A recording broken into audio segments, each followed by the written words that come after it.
같이 사도신경으로 우리의 신앙을 하나님께 고백하겠습니다. 나는 전능하신 아버지 하나님, 천지의 창조주를 믿습니다.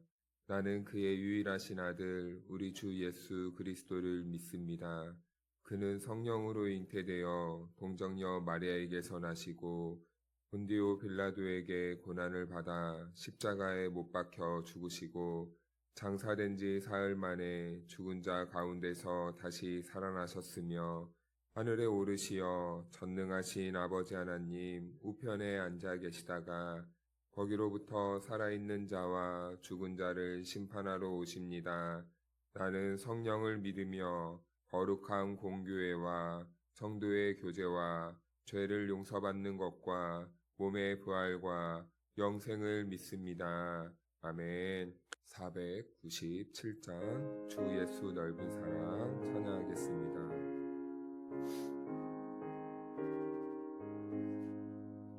주 예수 넓은 사랑 그 크신 은혜를 나 힘써 전파하는 참 기쁜 일일세. 주 예수 복된 말씀 생명과 진리요 내 맘에 갈급함을 다 채워주시네. 예부터 전한 말씀 주 예수 크신 사랑 나 항상 전파하기 참 기뻐하도다. 이 말씀 전할 때에 내 맘이 기쁘고 그 말씀 전할수록 새 기쁨 넘치네. 구원의 복된 말씀 못 들은 사람이 세상의 많음으로 힘써서 전하세. 예부터 전한 말씀 주 예수 크신 사랑 나 항상 전파하기 참 기뻐하도다. 이 말씀 들은 사람 또 듣기 원하고 목말라 사모하니 그 말씀 진리라. 그 나라 영광 중에 나 부를 새 노래 예부터 좋아하던 이 말씀뿐인 예부터 전한 말씀 주 예수 크신 사랑 나 항상 전파하기 참 기뻐하도다.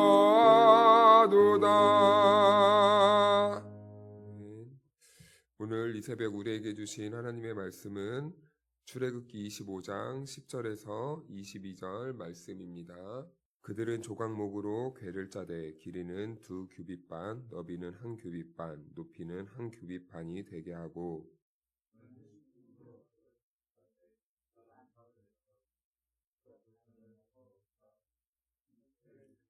금고리 넷을 부어 만들어 그 네 발에 달되 이쪽에 2고리 저쪽에 2고리를 달며 그 채를 궤 양쪽 고리에 개어서 궤를 매게 하며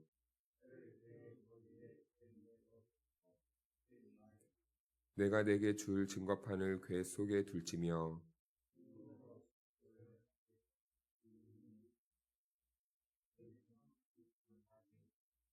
금으로 그룹 둘을 속죄소 두 끝에 쳐서 만들되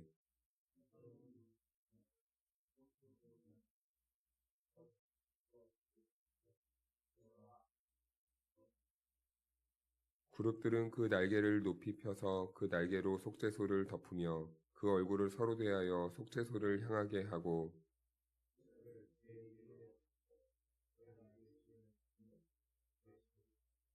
함께 읽겠습니다. 거기서 내가 너와 만나고 속죄소 위 곧 증거계 위에 있는 두 그룹 사이에서 내가 이스라엘 자손을 위하여 내게 명령할 모든 일을 내게 이르리라. 아멘.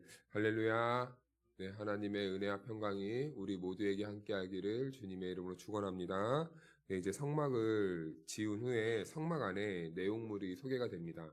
그런데 내용물이 소개가 될 때는 중요한 순서별로 이렇게 소개가 되고 있는데 오늘은 그 가장 중심부에 있는 속죄소의 이야기를 먼저 이렇게 시작하고 있습니다. 우리가 먼저 이 내용을 들어가기 전에 먼저 출애굽기를 전체적으로 잘 이해하기 위해서 세 가지의 주제가 있다는 것을 기억해야 되는데요.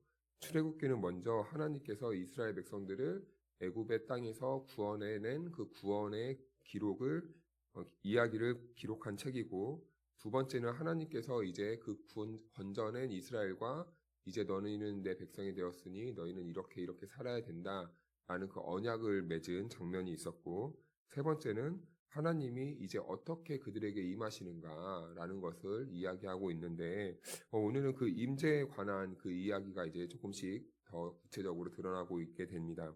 먼저 하나님의 임재는 세 가지가 있는데요.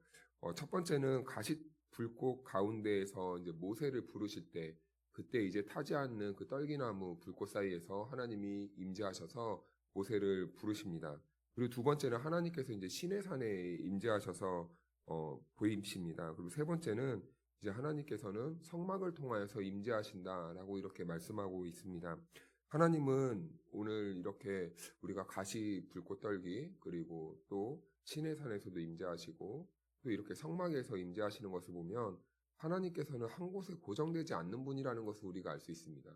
하나님은 언제나 어디서나 어떤 상황에서든지 하나님은 임재하실 수 있고 굉장히 자유로우신 분이라는 것을 우리는 이런 모습들을 통해 알 수 있게 되는 것이죠. 그리고 성막을 통해서 하나님은요 이스라엘 백성들과 만나신다고 이렇게 말씀하시잖아요. 그런데 그 문을 그 동쪽으로 이렇게 냈다라고 말씀을 합니다. 그 동쪽은 어떻게 설명을 했냐면 죄를 하나님을 떠나 인류가 죄를 지었을 때 동쪽으로 계속 이렇게 밀려났다고 했어요. 그래서 이 성막의 문을 동쪽에 위치시킴으로써 동쪽으로 떠난 사람들이 다시 이제 동쪽 문을 향해서 돌아오게 되는 그러니까 동쪽으로 떠났으면 이제 인간 입장에서는 서쪽으로 방향을 트는 거죠.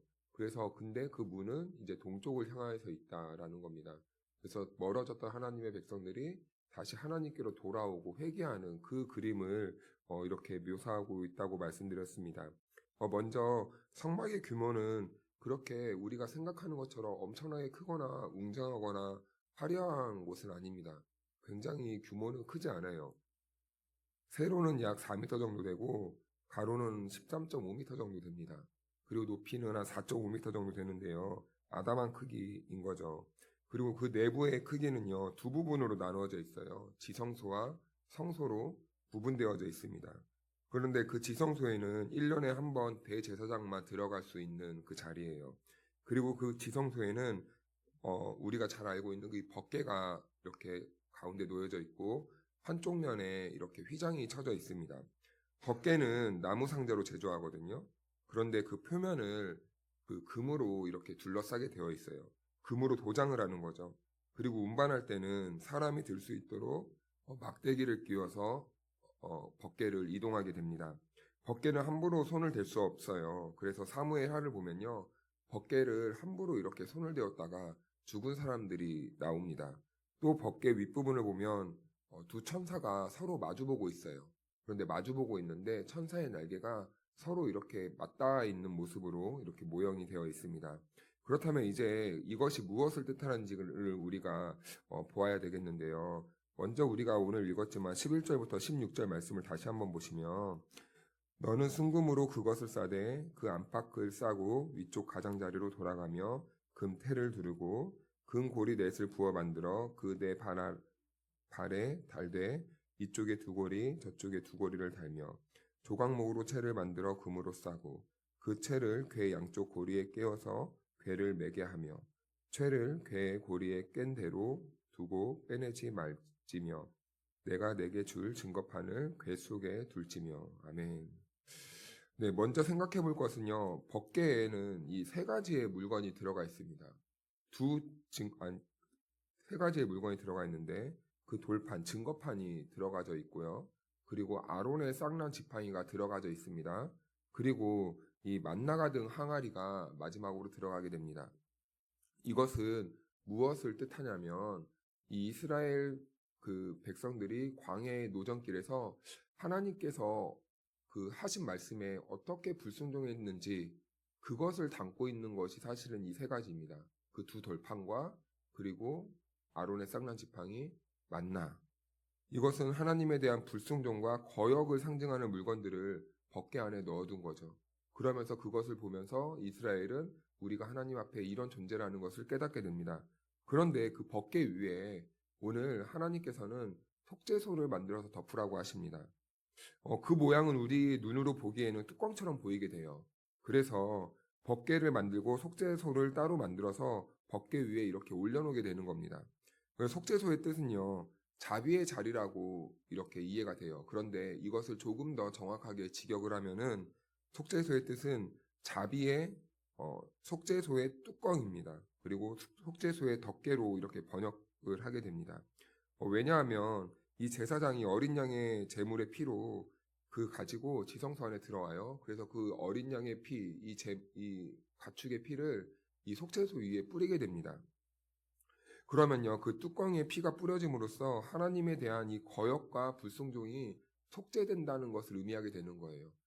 그 속죄소 아래에 있는 그 법궤 안에는 이스라엘의 불순종을 상징하는 두 돌판과 그리고 만나가 든 항아리와 아론의 쌍난 지팡이가 들어있다고 말씀드렸어요. 그런데 그 범죄한 불순종한 그 법궤 위에 속죄소를 올려놓고 그 안에 그 위에다가 피를 뿌림으로써 이제 그 죄가 사해지는 것을 상징적으로 이렇게 표현하는 거죠. 이것은요, 꼭 우리가 구원받은 성도들의 모습과 같다는 겁니다. 죄 많은 우리를 대신해서 예수님이 우리를 대신해서 우리를 덮어주시고 그의 피를 흘리심으로 우리가 구원을 얻게 되었잖아요. 그래서 예수님의 그 은혜와 자비로 우리는 이제 보호를 받을 수 있게 되었습니다. 그래서 예수님의 육체로 우리의 죄를 덮으시고 그리고 십자가에서 피를 흘려주심으로 우리는 구원을 얻게 되었다는 거죠. 꼭 오늘 이 속죄소는 그것을 상징하고 있는 듯 보이는 겁니다. 그래서 22절을 보면은 이렇게 말씀하는데요. 거기서 내가 너와 만나고 속죄소 위 곧 증거궤 위에 있는 두 그룹 사이에서 내가 이스라엘 자손을 위하여 내게 명령할 모든 일을 내게 이르리라. 아멘. 하나님을 어디서 만날 수 있는가라고 이렇게 말씀해주고 있는데요. 그리스도의 피로 승리를 이루고 속죄가 이루어진 그곳에서 우리를 만나주시겠다 이렇게 말씀하고 있는 거예요. 거기서 내가 너와 만나고 속죄소 윗 곧 증거궤 위에 있는 두 그룹 사이에서 내가 이스라엘 자손을 위하여 내게 명령할 모든 일을 내게 이르리라. 거기서 만나신다고 주님은 말씀해주고 있습니다. 그래서 모든 인류는요, 예수님의 이 피가 없이는요, 거룩하신 하나님께 나아갈 수도 없고 하나님을 만날 수도 없는 것입니다. 그래서 우리들의 인생에 가장 필요한 것이 있다면 우리의 죄를 용서해 주신 그 예수 그리스도의 그 보혈, 예수님이 계셔야지만 우리는 하나님을 바라볼 수 있는, 하나님께 나아갈 수 있는 그 힘과 자격을 얻게 되는 것이죠. 그래서 우리 시편 99편을 한번 찾아볼까요? 시편 99편.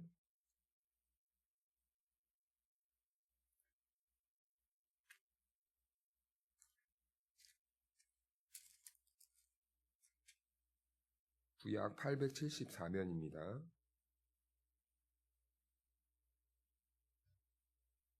99편 1절 말씀을 다 같이 읽어보겠습니다. 시작. 여호와께서 다스리시니 만민이 떨 것이요 여호와께서 그룹 사이에 자정하시니 땅이 흔들릴 것이로다. 아멘. 여호와께서 그룹 사이에 자정하시니, 이 말은요, 이 속죄소 위에 있는 그 두 그룹 천사를 말하는 겁니다. 그러니까 그 하나님께서는 그 위에 오늘 임재하신다 이렇게 말씀해주고 있습니다. 그 속죄소는 무엇이라고 말씀드렸습니까? 여호와께서 이 속죄가 이루어지고 죽음의 권세를 깨뜨리신 그 자리, 우리를 구원하신 그 자리에서 우리 주님께서는 거기에서 자정하신다라고 이렇게 말씀하십니다. 그리고 시편 99편 5절 말씀을 보면은 이런 말씀이 있는데요. 우리 5절 같이 읽어볼까요? 시작. 너희는 여호와 우리 하나님을 높여 그의 발등상 앞에서 경배할지어다. 그는 거룩하시도다. 아멘. 네, 이제 이렇게 구원받은 우리가 하나님께 어떻게 반응해야 되는지를 보여주고 있습니다. 그의 앞에서 경배할지어다. 하나님 앞에서 경배할지어다. 이렇게 말씀하십니다. 그런데 그의 발등상 앞에서 경배해야 된다. 이렇게 말씀하시는데요. 여기에서 보니까 발등상이라는 것은 무엇이냐면 우리가 의자를 앉는데 그 의자와 연결된 그 왕의 발을 받칠 수 있는 이 발판을 말합니다. 그래서 이것을 발등상이라고 말하는데요. 이 고대 벽화를 보면 그래서 의자하고 이 왕이 발을 대는 이 발판이 하나로 연결되었습니다. 그러니까 결국엔 이 발등상은요, 왕이 앉는 그 보좌, 그 의자를 말하는 거예요. 그래서 시편 132편 7편 말씀을 제가 읽어드리겠는데요. 우리가 그의 계신 곳으로 들어가서 그의 발등상 앞에서 엎드려 예배하리로다. 우리가 그의 계신 곳으로 들어가서 그의 발등상 앞에서 엎드려 예배하리로다. 아멘. 우리가 엎드리는 자리가 바로 그 발등상 앞에 우리가 엎드린답니다. 우리가 예배할 때 그의 발등상 앞에 우리가 엎드려서 경배한다는 것이죠. 그렇다면 이 성경에서 말하는 이 보좌와 이어진 발등상은 무엇을 의미하는가라고 생각했을 때 바로 이 발등상은요, 하나님이 다스리시는 이 세상을 말하는 겁니다. 하나님의 발 아래에 있는, 하나님의 통치 아래에 있는 이 세상을 말하는 거예요. 그런데 하나님은 우리를요, 하나님의 보좌로 이끌어 가십니다. 그리고 우리는 하나님의 그 발등상 앞에서 예배하고 경배하게 될 것이라는 것이죠. 하나님께서는 우리를 하나님을 예배하는 예배자로 부르시기 위해 자기 아들을 보내주시고 우리의 죄 많은 우리를 구원해 주시고 그리고 우리를 그분의 발등상 앞에까지로 인도하셔서 우리가 그 하나님께 경배할 수밖에 없도록 만드신다라는 겁니다. 또한 이 하나님의 발등상은요, 우리로도 표현할 수 있습니다. 우리의 삶과도 매우 연관되어 있습니다. 하나님의 거룩한 역사와 활발한 활동을 말하는 거예요.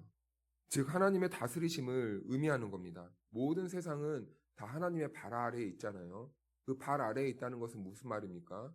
하나님의 통치와 섭리가 이렇게 표현되고 있는 것입니다. 즉 이 세상 안에 있는 사람들은 누구입니까? 바로 저와 여러분들이라는 거죠. 그렇다면 이 발등상 아래에 있는 우리들은 그분의 이 활동하심 앞에 어떻게 반응해야 되는가? 우리는 순종해야 된다는 것이죠. 그런데 어떻게 우리는 순종할 수 있습니까? 이 발등상은 보좌와 연결되어 있다고 합니다. 이 보좌는 무엇을 말합니까? 왕의 자리입니다. 왕의 자리는 무슨 말입니까? 그 왕의 이 권세와 권위가 있는 거예요. 자, 그렇다면은 이 세상은 우리는 이 하나님의 보좌와 연결되어 있다면 우리가 오늘 순종할 수 있는 근거와 이유는 무엇입니까? 하나님의 권위를 힘입어서 하나님의 권세 안에서 우리는 능력을 얻고 이 안에서 순종할 수 있게 되는 것이죠. 여러분 사랑하는 여러분, 오늘 우리는 하나님께로 또 부름받았습니다. 그래서 우리는 하나님의 발등상으로 나아가야 됩니다. 발등상은요, 곧 하나님의 보좌라는 것을 말씀드렸습니다. 하나님의 영광이 우리에게 임하고 그리고 우리를 통해서 하나님의 영광이 우리로부터 드러나는 것입니다. 보좌로부터 나오는 하나님의 능력이 그래서 우리의 삶으로 드러날 수 있게 되는 것이죠. 그러므로 우리가 오늘 하루도 어디에서 어떻게 살아가든지 간에 우리가 하나님의 이 보좌 앞에 있다라는 것을 잊지 마십시오. 그 하나님의 보좌는 우리를 붙드실 것이며 우리는 어렵고 힘든 순간마다 하나님 앞에 있음을 기억하시면서 우리가 그 하나님이 주시는 능력으로 힘으로 그렇게 순종하며 살아갈 수 있도록 우리 주님이 이끄실 것입니다. 그러므로 우리 주님의 이 말씀에 붙들려서 오늘 하루도 성령님의 그 능력 안에서 우리가 마음껏 순종하며 살아갈 수 있는 저와 여러분들이 될 수 있기를 주님의 이름으로 축원합니다. 기도하겠습니다. 거룩하신 하나님 아버지, 이 새벽 우리를 불러 주님의 임재 앞에서 서게 하심이 감사드립니다. 속죄소에서 흘러나온 하나님의 자비로 오늘도 우리를 덮어주시고 주의 은혜 아래 머물게 하시니 너무나 감사드립니다. 주님, 밤새 지친 마음을 오늘 이 새벽 새롭게 하시고 또한 말씀으로 우리의 영혼을 일으켜 세우셔서 두려움이 없이 오늘 하루를 살아낼 힘과 주님의 뜻을 따라 걸어갈 담대한 용기를 우리 모두에게 부어 주옵소서.